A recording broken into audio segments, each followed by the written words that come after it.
Loose motion आवा तो बड़ा फास्ट मोशन में है। उनको नाम लूज मोशन क्या है?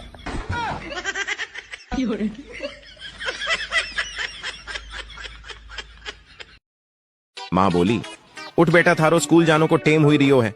बेटा नींद में ही बोला, मन नहीं है स्कूल जाने को।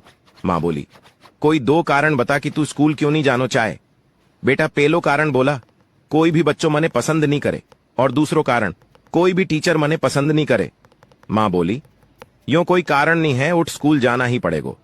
बेटा बोला, अच्छा माँ, तू मने कोई दो कारण बता कि एम स्कूल की वास्ते जाऊं। माँ पहलो कारण बोली, तू 42 साल को है, थारे अपनी जिम्मेवारी समझनी चाहिए, और दूसरो कारण ये है, तू स्कूल को प्रिंसिपल है। दाऊद इब्राहिम बम ब्लास्ट करके भाग गया, विजय माल्या कर्जा लेकर भाग गया, ललित मोदी लंदन भाग गया, नीरव मोदी 11,000 करोड़ लेकर भाग गया, और पुलिस पकड़ेगी किसको जो हेलमेट नहीं पहनते। दारू पीते हुए 3 दोस्त। पहला दोस्त बोला, भाई बुलेट से लद्दाख चलेंगे। दूसरा दोस्त बोला, हाँ भाई बिल्कुल चलेंगे। तीसरा दोस्त, पर यार अपने पास तो साइकिल ही नहीं है। पहले दोनों दोस्त बोले, कमीने हमें पता था, तू दारू पी ही नहीं रहा है, सिर्फ नमकीन खा रहा है। महिला बोली, मुझे मेरे पहले पति से फिर से शादी करनी है। वकील बोला, अभी 8 दिन पहले ही तो आपका तलाक करवाया है, फिर क्यों? महिला बोली, वो तलाक के बाद बहुत खुश दिख रहे हैं और मैं ये बर्दाश्त नहीं कर सकती। एक बार बस के कंडक्टर ने एक बच्चे से पूछा, तुम हर रोज दरवाजे के पास ही खड़े रहते हो, तुम्हारा बाप चौकीदार है क्या? बच्चा बहुत शरारती था, वो बोला, तुम हमेशा मेरे से पैसे मांगते रहते हो, तुम्हारा बाप भिखारी है क्या? खाने में नमक ज्यादा हो जाने पर पति ने अपनी पत्नी को खरी खोटी सुनाकर बगैर खाना खाए ऑफिस चला गया। पत्नी ने बहुत बार कॉल किया लेकिन उसने कोई रिप्लाई नहीं दिया। थोड़ी देर बाद मैसेज करके बोला, मीटिंग में हूँ, डिस्टर्ब न करो। पत्नी रोने लगी और दिल ही दिल में सोचने लगी कि हमसे बढ़कर काम और ऑफिस है इनके लिए। फिर उसने दोबारा शाम में कॉल किया तो पति ने फोन उठा लिया और गुस्से में बोला, हाँ बोलो, मुझे अकेले घबराहट हो रही है, हो सके तो जल्दी घर आ जाइए। पति बोला, ज्यादा ड्रामा न करो, अपने वक्त पर ही आऊंगा, और फोन कट कर दिया। जब रात में पति घर आया तो उसने देखा पत्नी सो चुकी थी। जब वह किचन में गया तो उसके पसंद का खाना बना हुआ था।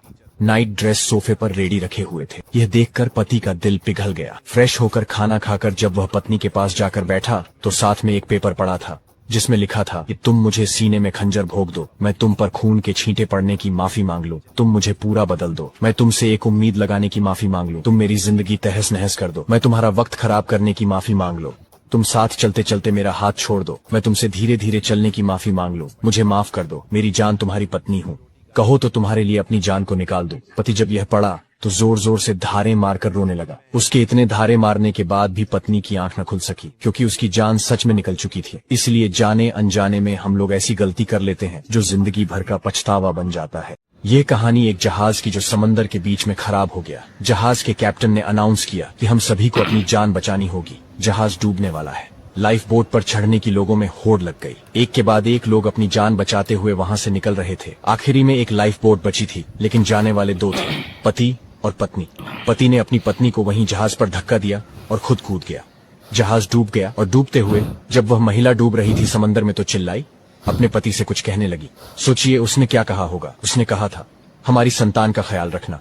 पति किनारे पर आया और उनके घर में छोटी बच्ची थी, उसका पालन पोषण किया। बच्ची बड़ी हुई, उसका विवाह करवा दिया। पति की भी समय के चक्र में मौत हो गई। बेटी को जीवन भर लगता रहा कि पापा ने मम्मी को क्यों नहीं बचाया। एक दिन वह घर की साफ सफाई कर रही थी तो उसे अलमारी में पिताजी की डायरी मिली जिसके आखिरी पेज पर लिखा था कि मैं तुम्हारे साथ समंदर में समा जाना चाहता था लेकिन मुझे अपनी संतान का ख्याल आया और मुझे ख्याल आया कि तुम गंभीर बीमारी से ग्रस्त हो, तुम्हारी जान कुछ दिनों में चली जाएगी, बच्ची को कौन संभालेगा। इसलिए मैं इतना कठोर निर्णय लेकर के जान बचाकर वहां से निकल लिया। लेकिन यकीन मानो मेरे लिए तुम्हारे बिना इस जीवन का अर्थ नहीं है। बच्ची की आंखों में आंसू थे क्योंकि वह जीवन भर अपने पिता को जज करती रह गई। इस लाइफ में कई सारी चीजें सही गलत से ऊपर होती हैं, बहुत जटिल होती हैं। लोगों की बातों को जाने बिना रिएक्ट करना बंद कीजिए, लोगों को जज मत कीजिए, प्यार कीजिए। जब एक बहू रूठ कर मायके चली जाती है तो सास अपने बेटे से कहती है कि बेटा उसे वहीं सड़ने दे। कई महीनों तक जब उसके घर वाले, रिश्तेदार और मोहल्ले के लोग बातें सुनाएंगे तो उसकी अक्ल ठिकाने आ जाएगी। सास तो बहू के बारे में भला बुरा कह देती है लेकिन 20-25 साल से वो वहां सड़ नहीं रही थी, बल्कि मौज कर रही थी। सांस ये भूल जाती है कि बेटी उनके घर में भी है और उनकी बेटी भी घर पर ऐश कर रही है। ये सब कड़वी बातें बोलकर वह अपने बेटे का मन हल्का नहीं कर रही है, बल्कि वह अपने बेटे का घर उजाड़ रही है। मेरी माताओं और बहनों से विनती है कि बेटे या भाई के वैवाहिक जीवन में हस्तक्षेप ना करें। बात जिनके बीच की है वही आपस में उसे सुलझा लें और सरल भाषा में पति पत्नी को आपसी झगड़ों के बीच किसी तीसरे की बातों पर या सुझाव पर ध्यान नहीं देना चाहिए, बल्कि खुद आपस में सलाह विचार करके पुनः जीवन की रेलगाड़ी को पटरी पर वापस लाएं।